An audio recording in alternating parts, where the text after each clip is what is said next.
Bien chers amis de Notre-Dame-des-Neiges, bien chers membres de la grande famille des guides et scouts d'Europe, au terme de cette joyeuse et fervente messe en l'honneur de la Divine Miséricorde, alors j'ajoute qu'on n'a pas pu faire d'encensement parce que vous voyez très bien que nous ne sommes pas dans l'église à cause du confinement et à cause de toutes les sécurité, là, l'encens nous bloquerait tout. Alors donc, on n'a pas pu avoir d'encens, on s'en excuse. C'est pas un frère qui porte le beau sang aussi. Pourquoi? Parce qu'ils sont tous pris par le service entre les frères prêtres et les frères. Hein, mais les sœurs guides sont très heureuses de porter le beau sang. Voilà. Donc, en votre nom, à chacun, je voudrais dire à Jésus miséricordieux, à Dieu le Père des miséricordes, à l'Esprit Saint qui produit les grâces de la divine miséricorde en nos âmes, et à la Vierge Marie, Mère de la miséricorde, un très grand merci. Que serions-nous sans la miséricorde divine? Oui, Jésus, nous avons confiance en toi.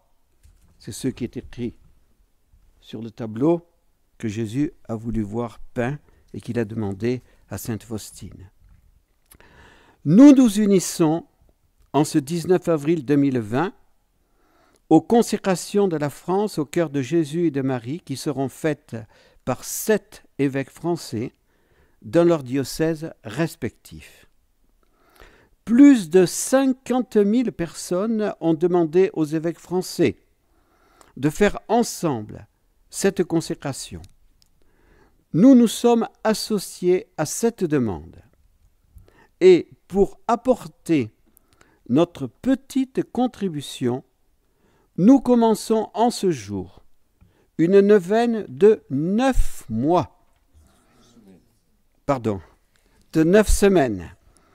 De ce 19 avril jusqu'au 19 juin 2020, solennité du Sacré-Cœur.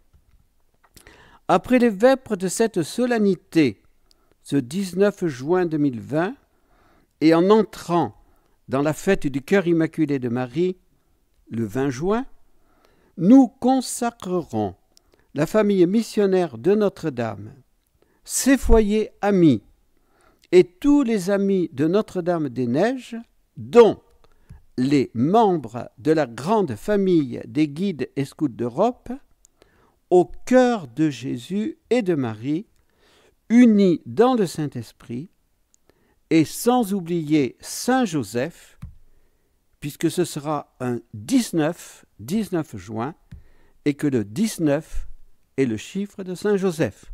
Nous le fêtons le 19 mars. Chaque jour, nous vous proposerons des enseignements et temps de prière pour découvrir ou redécouvrir l'identité de la France. Saint Jean-Paul II, dans son avant-dernier livre « Mémoire et identité », nous a donné cet important enseignement.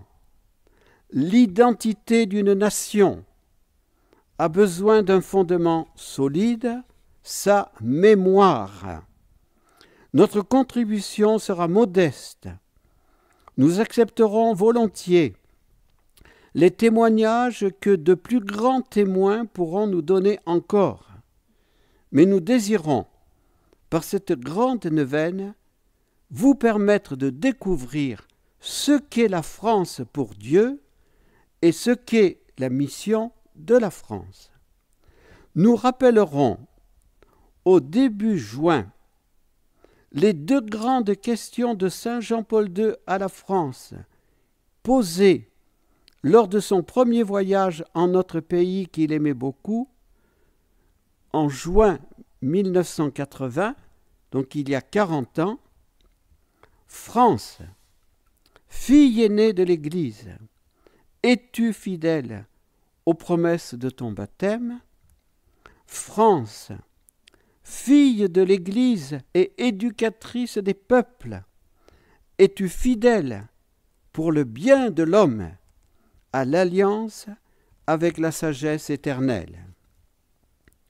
Je voudrais dire en conclusion que cette grande neuvaine n'a pas pour but de faire grandir en chacun de nous un nationalisme orgueilleux, qui serait d'ailleurs bien stupide, mais un profond repentir pour nos infidélités et un grand désir de la conversion de la France, afin que, humblement, la France, fille aînée de l'Église, redise oui à la fidélité aux promesses de son baptême et oui à la mission que Dieu lui donne, être éducatrice des peuples pour le bien de l'homme. Vous, scouts et guides d'Europe, vous avez une mission importante à remplir. Vous aimez Dieu, votre patrie, votre famille, et vous aimez l'Europe, et vous êtes tournés vers la grande famille des nations, telle que l'a désirée Saint Jean-Paul II. Oui, puisse notre grande neuvaine être une petite contribution en vue de la civilisation de l'amour.